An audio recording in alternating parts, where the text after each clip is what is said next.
and welcome to today's segment of The Power of Money. I'm your host, Michelle Graves, affectionately known for the past 40 years as the Money Lady. I'm a professional economist, semi-retired. I do Medicare, you're turning 65. I do Medicaid if you're poor and you need help. I do long-term care insurance. I do dental insurance.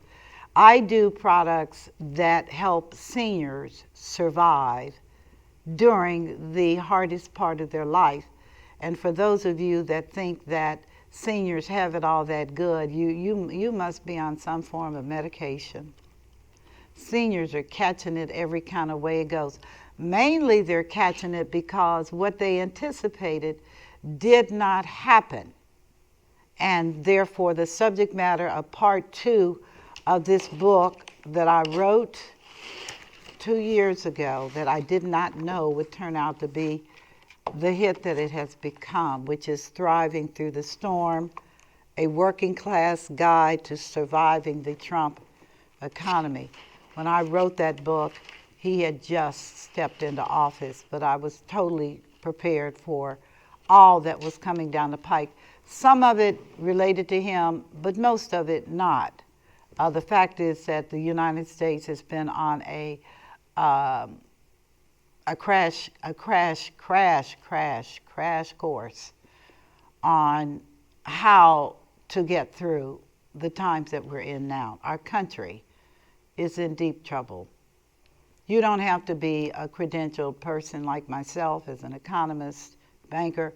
You know what you feel, and you know that when you go to the grocery and you have sticker shock, or you get your bill from the gas and electric company, and I'm telling you my experience, I couldn't believe it. How do you have $1,200 and you're never home? And your heat is off. Your air conditioning is off because you're never home. But that's what it was. And there's no way to fight that. I was told that they're getting ready to file for another rate increase. And I'm like, oh my God, this thing's going to be authorized and it's going to be in effect during winter. Worst time of the year, winter. So I'm saying to you that whether you acknowledge it or not, I wrote the book with the agenda that these things are coming, understanding the 3 systems of capitalism, communism, and socialism, not having preferences, but looking at efficiencies. I use as an example over and over again that the People's Republic of China, that I don't have a preference for, I live there because I was curious, George, and I needed to understand how a country that was at the bottom of the pile in terms of monies and how they got to be the top. And it wasn't that difficult to determine that they rose to the top because they didn't spend their money on junk. The government determined what was for the benefit of those people, and transportation and all kinds of stuff, and sold stuff cheap, and everybody bought from them, and it's a classic Walmart, only it's China. And that's not going to change anytime soon. They are really, I mean, they're the second largest holder of our debt. Japan is first.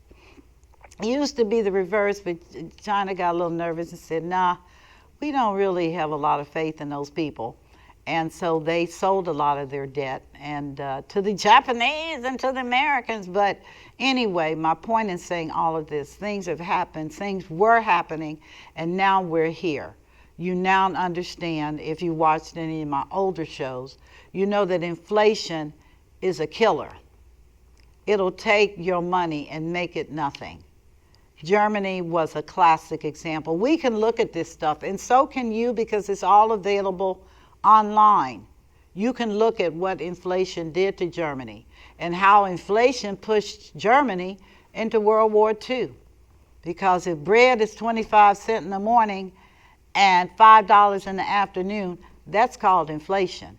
And if you are not getting your wages adjusted like that, you're going to have a tough time.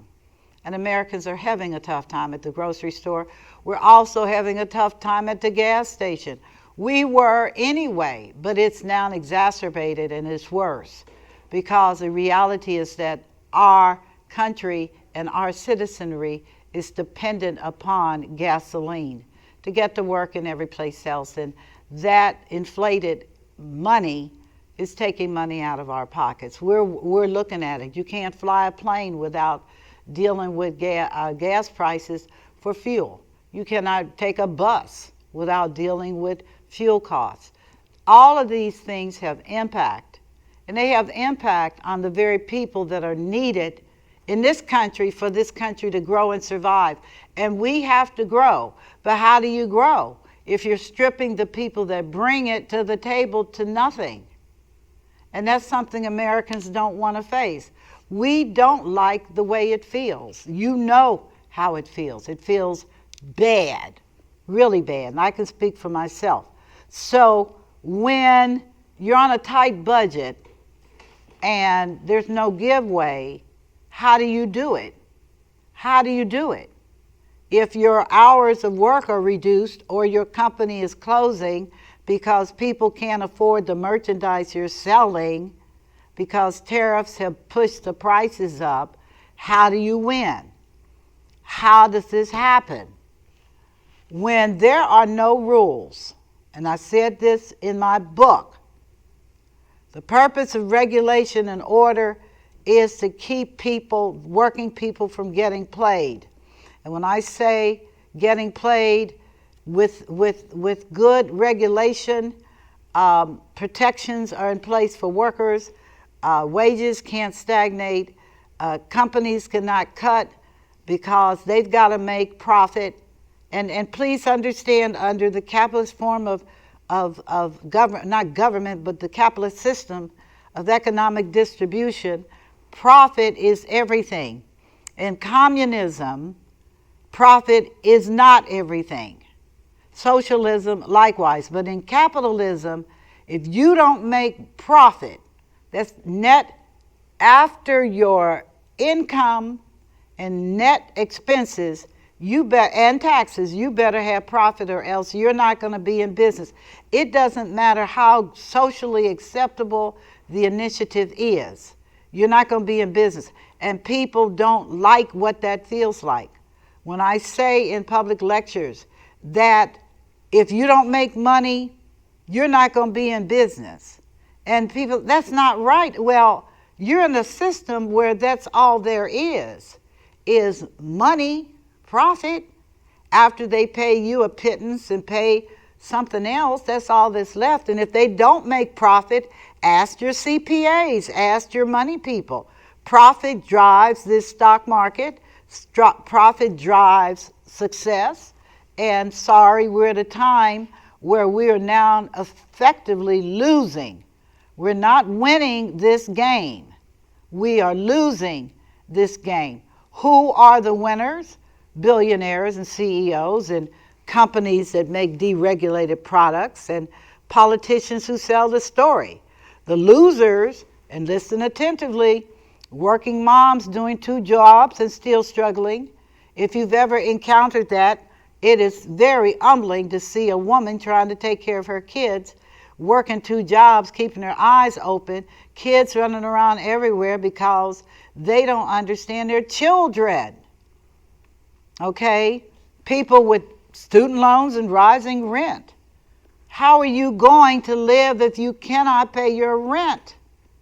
And I'm sorry, folks, and I'm not apologetic, but we have certain rights in this country. In my opinion, if you're going to live under capitalism, you should be able to make adequacy of wages so that you can pay for your rent, buy your food, and stretch your earnings if you're dealing with that. Otherwise, young people are never going to get a start.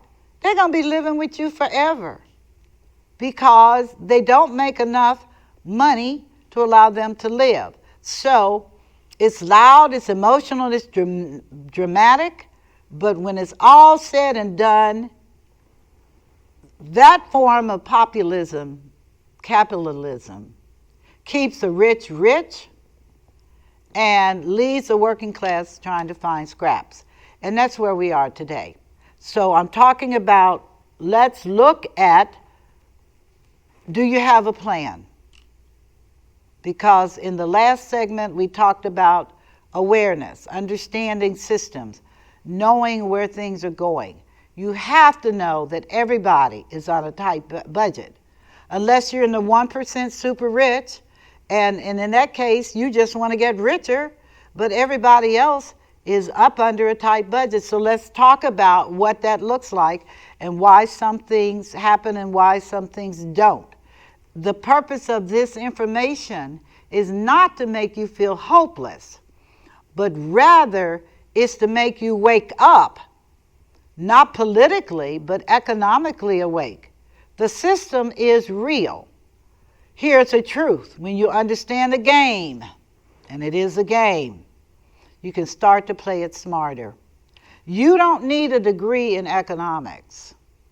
You need the truth, the tools, and the grit to make power moves even in a rigged system. I say this to people all the time, that while I am an economist, while I went to graduate school, undergrad in economics, international economics, while I understand systems, have lived in China, have lived in other countries so I could understand systems, I even lived in Spain. Why? Because did you not know that the Catholic Church, which is the mega bank of the world, made sure that Spain, after World War II, had the necessary capital to sustain. And one of their major industries was making refrigerators called Fagor, and it's now a part of GE. The Catholic Church sat on their board. These are not dumb men. They are wealthy men. And they sat and they made sure that Fagor had refrigerators everywhere, undercut, did everything. So when we talk about flexibility in systems, we recognize that there are many models out here and that nobody has the perfect answer, but I can assure you that making profit at the expense of the very people that keep you in business is wicked. Yeah, I said it. Economists have morals. We have integrity. I don't like this. I don't like it at all, but here is the point today. I want to talk to you about how to turn your paycheck into a plan, not just to survive, but to thrive. So we want to talk about that.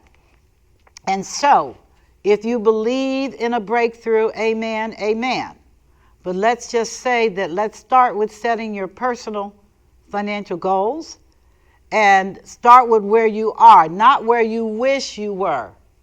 The most humbling experience for most people I have counseled over the years is the amount of money they waste. They don't go to the grocery store hungry. That's the truth. Don't do it. Don't go anywhere where you're going to spend what's not in a budget. A budget is just your roadmap that says where you are and where you're going. You itemize categories, and that's available, and I can make it available if you email me. But you have to know what you're spending and where it's going. And particularly during the summer if you have children, because children eat like there's no tomorrow, especially growing little boys. They consume large amounts of everything. So if you don't have a budget in place, you're going to be feeding them to infinity and seeing nothing other than they get bigger and taller. But in terms of your budget, you talk about crucifixion of a budget. Try feeding a house full of children in the summer, okay? I applaud all municipalities and cities that provide free lunches for children during the summer, because it is impossible for you to keep a budget with growing children and your paycheck is not getting any bigger. So, have you determined in looking at your budget and setting your goals, and let's be honest, what do you want to pay? What debts do you want to pay down? Now, I am a fanatic, and I do mean a fanatic about debt, particularly credit card debt. Why? Because the interest rate is not sustainable. What you pay for credit cards is now as high as 34.99. Now, if you're part of a credit union or something like that, the rates are lower. But if you're out here with the boys, the big boys, the JPs and the Bank of Americas and the Wells and the Fifth Third, all these banks, 34.99 last year. How does that work when you're paying that out in your budget? Well, it don't work good at all.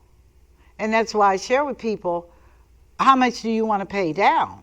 And they have on the sheet, when you get your bill, they tell you how long it's going to take if you make minimum payments. And it shows you how much you're going to pay in that exorbitant interest rate. It's horrible. You'll never get out of this hole. So what do you need to do to be able to breathe again? Okay? And it also goes for child care, because child care is expensive. And I do mean expensive, and most women wind up leaving those children unsupervised because they don't have anyone to take care of them that they can afford. I would like to see young women come into some kind of a cooperative where you all take care of each other's children and swap in and out. Free. Don't charge anything. You swap days and begin to handle that situation. Daycare is expensive for a reason, because the daycare provider has to comply with a number of regulations. They also feed your children. Oh, you say, but I pack my lunch. You don't understand. It's a bottomless pit. And children, if they're hungry, you want to feed them. I mean, that's a mothering thing. What type of seed, if you're a tither or you give to the church, how much do you want in your budget to go to that? I try my best to not advise people about those type of things, because I can't walk your road. I can't. I don't do it. And I tell people, you give me the amount and we'll see where it goes. So goals don't have to be powerful. Be clear. They just have to be clear and committed to prayer. You got to pray about it. You got to ask God to help you. So many of us in this society are so narcissistic, meaning me, myself, and I. Well, you're not doing so good. Maybe you need some help. Maybe you need to do things a little differently. But let's start with this whole issue of what is your plan? And this is under our economic system, okay? Period. China, they're not allowed to have debt like that. But for the first 2 months, you want to cut your waste, track spending, and create an emergency plan. I say that to everybody. If you don't know where you're going, all roads lead in the same direction. I'm not trying to be a smarty pants. I'm just telling you, if you don't know where you're going, all roads lead in the same path. So that's important, period. Do I believe in discount stores? Well, yeah, if you are buying things that you need in your budget. But don't tell me it's a good price when it's in your budget as a no-go. Oh, it's a great price. That depends. That depends on what you have available. And that can be allocated. And if the answer is, I don't, then you don't. And you have to do things differently. Am I a big proponent of Dollar Tree and all that? Of course. They have items that are basically lower grade, but you're paying a lesser price sometimes. The high ticket items like Clorox, I mean, at the point you're going to pay $8 for a gallon of Clorox to decontaminate your bathtub and your toilet, you can do better in those situations. But by all means, be careful. Don't just do it because I got it there, so I got a better price. No, not necessarily. When I was in the banking industry, and this is so ironic, you could get better interest rates on mortgages with bad credit from your credit union than you could going to a finance company. Why? Because they specialized in people that had compromised credit versus a bank, and the majority of their clients are good pay. So you'd get good situations. It's for real. Ford Motor Credit and all of them, finance companies. High rates, prepayment, everything. And I tell people, go and see if your bank has any kind of special programs that can assist you, including your credit union, because you are a member of the credit union, which entitles you to certain benefits and privileges. So, again, cut the waste. Don't buy stuff that you don't need, and learn the art of cooking leftovers. Don't dump food in the garbage. Stop that. Stop that. You got kids, let them eat it. But my point is that you want to develop these habits now so that you will not have trouble later, okay? Anything you're buying at a fast food place is going to be expensive. And I'm telling you that at the point so many children don't even know how to use forks and spoons, because in fast food, when do you need a fork? Or when do you need a spoon? So we've got a generation of children that really don't know how to use utensils because their parents take them to fast food. Oh, let's just run in here. Well, not only is the food compromised, and you know this as parents, you know that is not 100% food.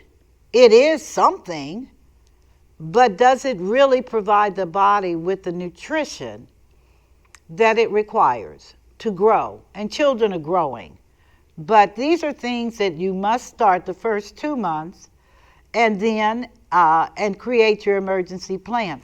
Why do you create an emergency plan? Because stuff happens. Life is not fair, nor is it pretty. And even an older person will tell you, man, my husband had a stroke out of nowhere. Well, it wasn't exactly out of nowhere, because strokes are all about your nervous system and your eating. And if you can begin to deal with that, you might see a difference. But if it happens, and I really don't care whether you have Medicare or you're just out here. If you have Medicare, which is health care for seniors 65 and over, under some circumstances younger, but there are co-pays.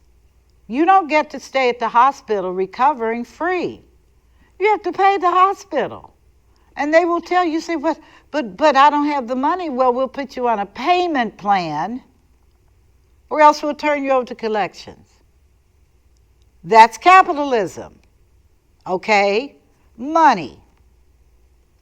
Sorry, heart attack, 20 days in the hospital, 20,000. Pay the bill, ma'am. Are we going to put collection on you? That is so cruel. But what are your alternatives? A hospital cannot operate and sustain expenses free. MRIs, all that fancy pants equipment costs money. And that expense has to be passed to someone, and that someone is you if you're using the services. So you need to put aside a little bit every month for emergency. The child can hurt themselves playing basketball or something, and you're going to need the help. Now, on the subject of Medicaid, which is health insurance for the poor. And let me clarify something right now so that you can get over this. I am not saying poor to be offensive.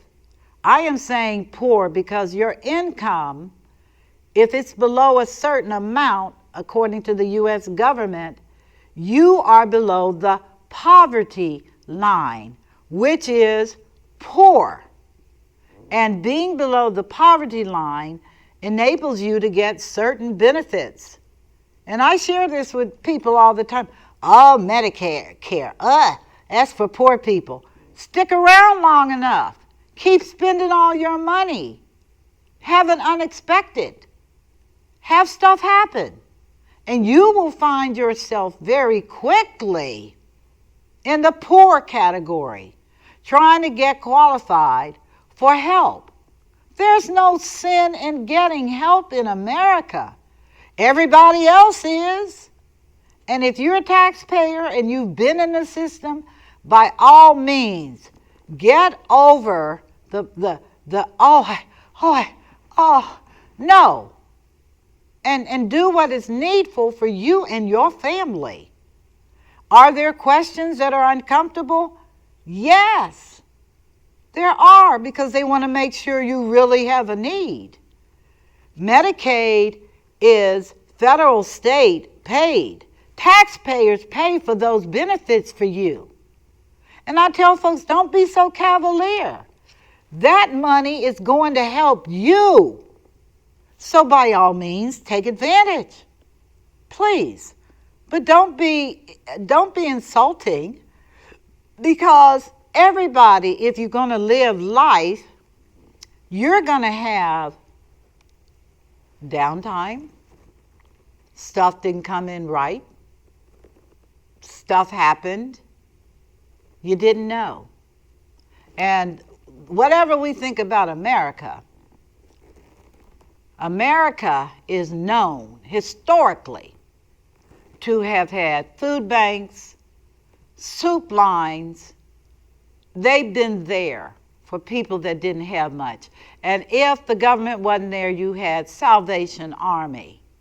You had St. Vincent de Paul, the Catholic Church's extension.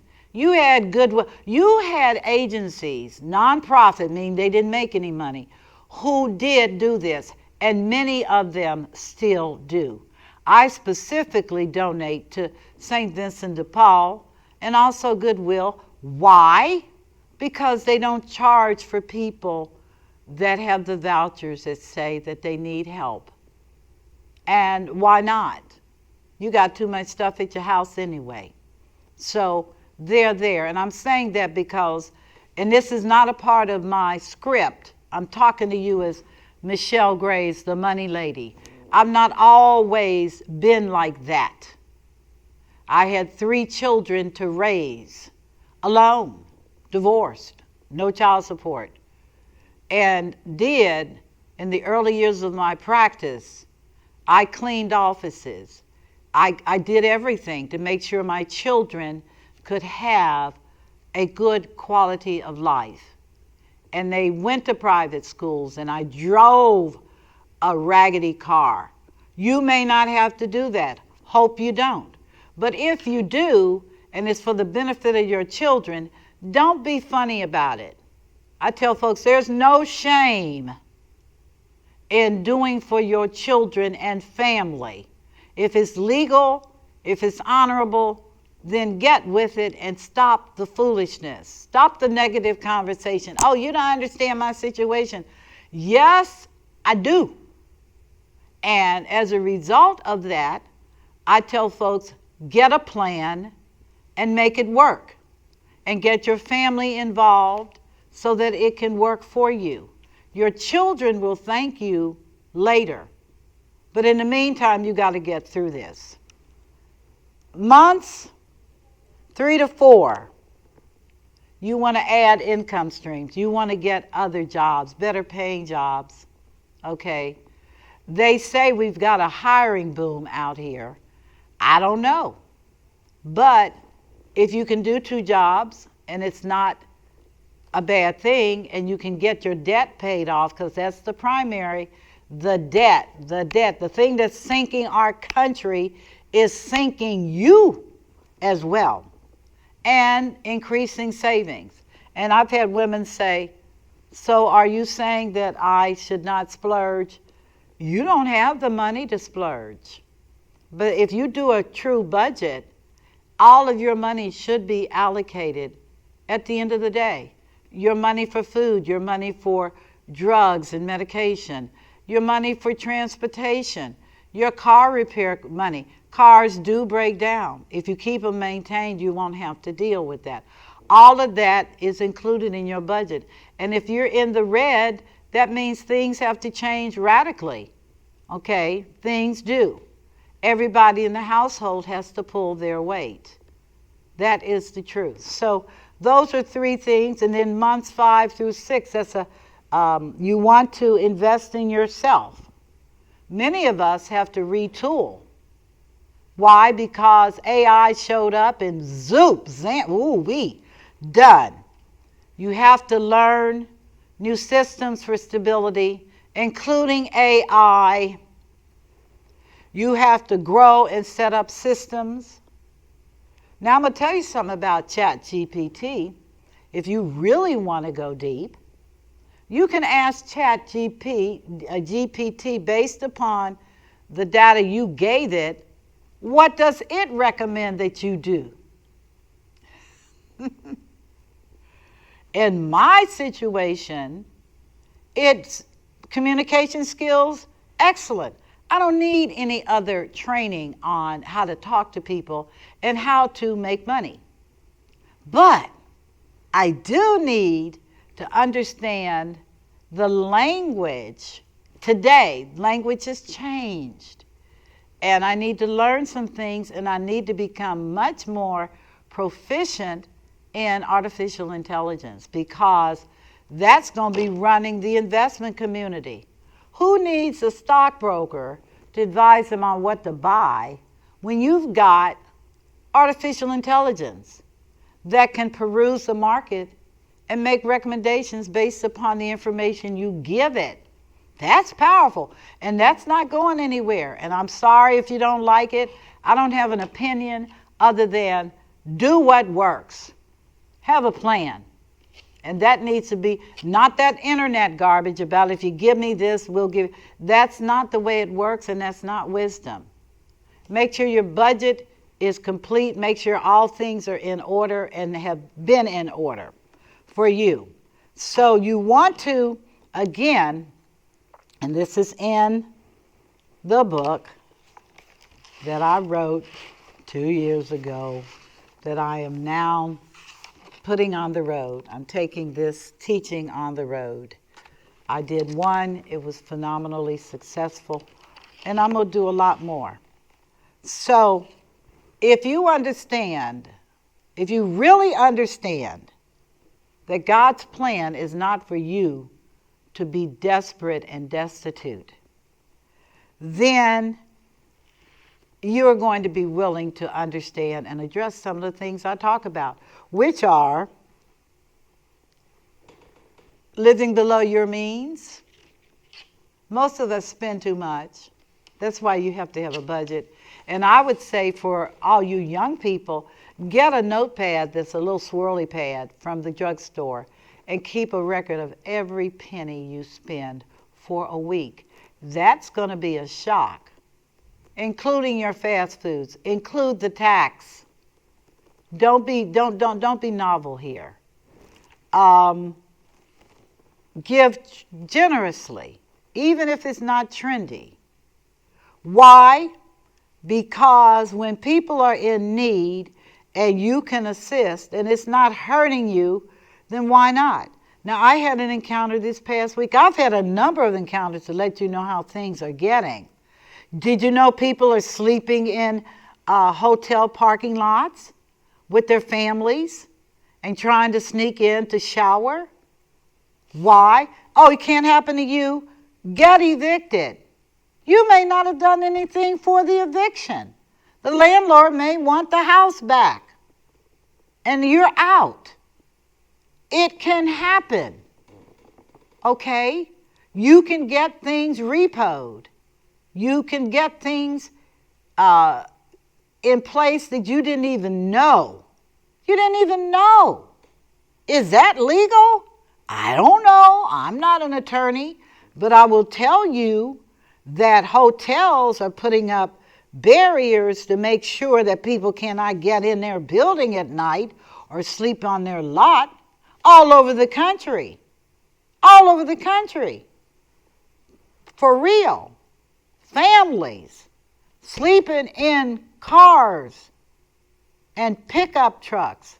And in the South where it's warm and hot, whole families. Yeah. How do they wash clothes? The best way they can. This is not about anybody trying to prove anything to anyone. It's about people doing what they have to do in order to survive. And that's what we're talking about. Walking in wisdom rather than spending emotionally. And I say this especially to women. You have no business spending any money on anything until your budget is together. You don't. Even thrift stores cost money if you don't need what you're getting. Now, in the day, I was the thrift store queen. I sewed, and I would buy things for the children and alter them.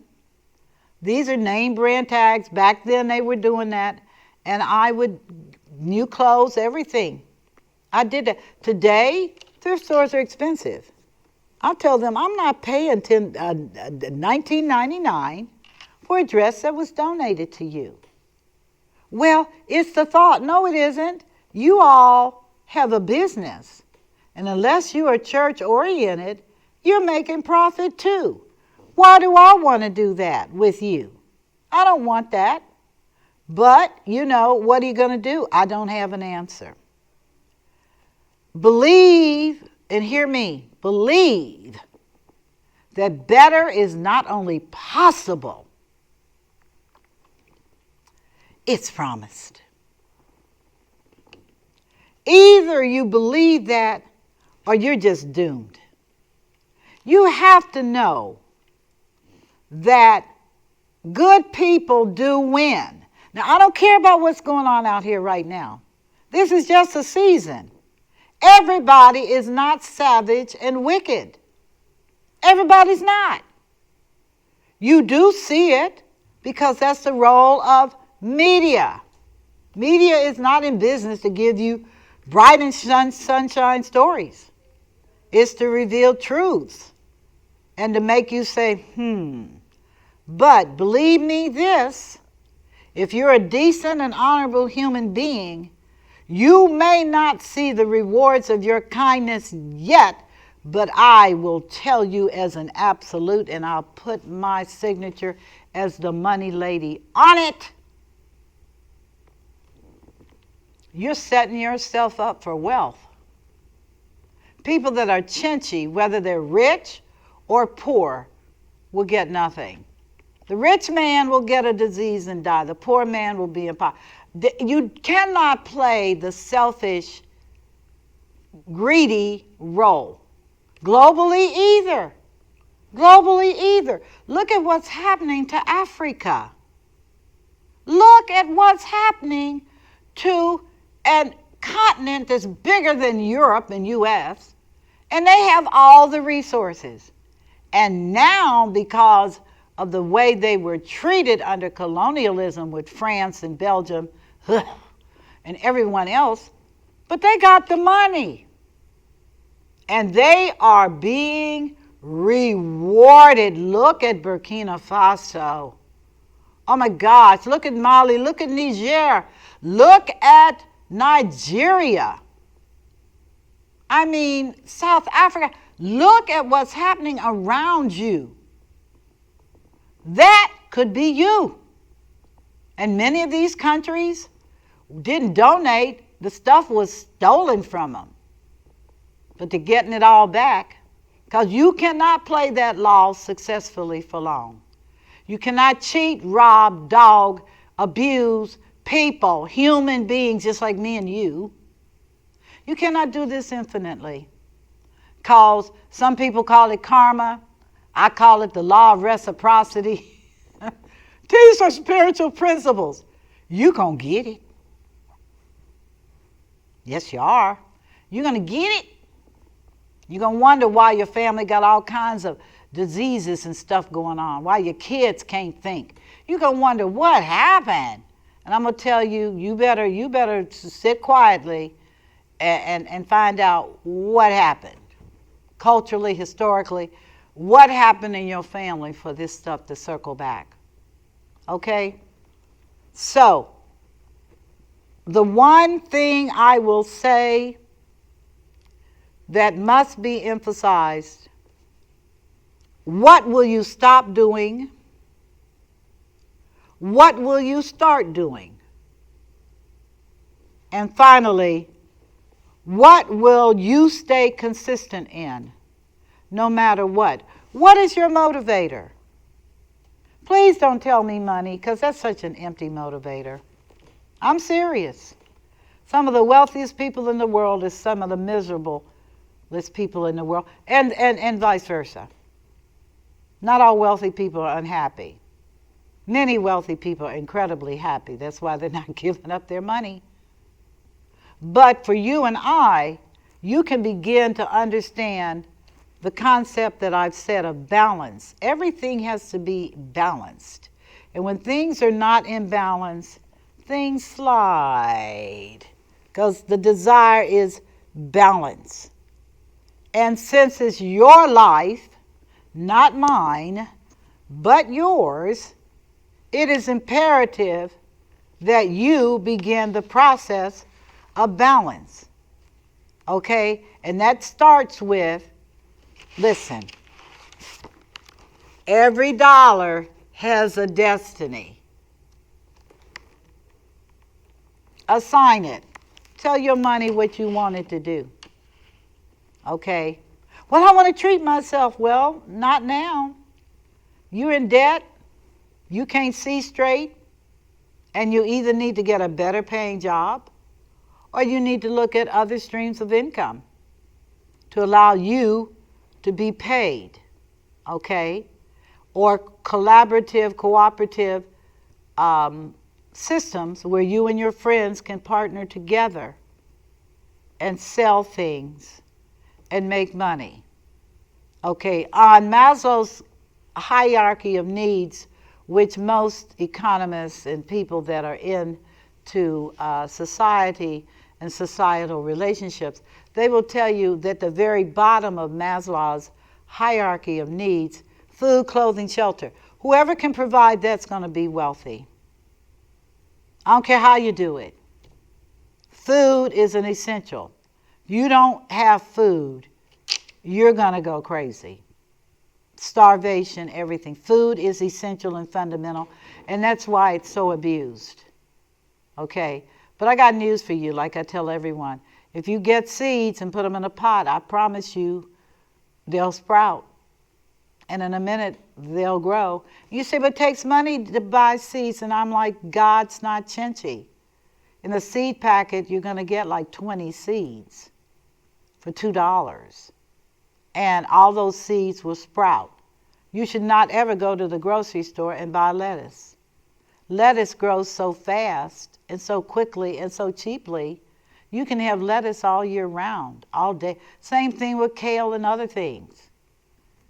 You can do this if you say so. And you say, number one, I'm not spending that. You have to be honest with people. I had to tell a woman that.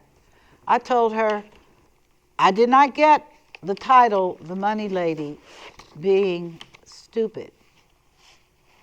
I am extremely frugal, not to my demise, but I'm not going to have dinner with you when the tab's going to be $30. And that cuts into my food budget. I'm not doing that.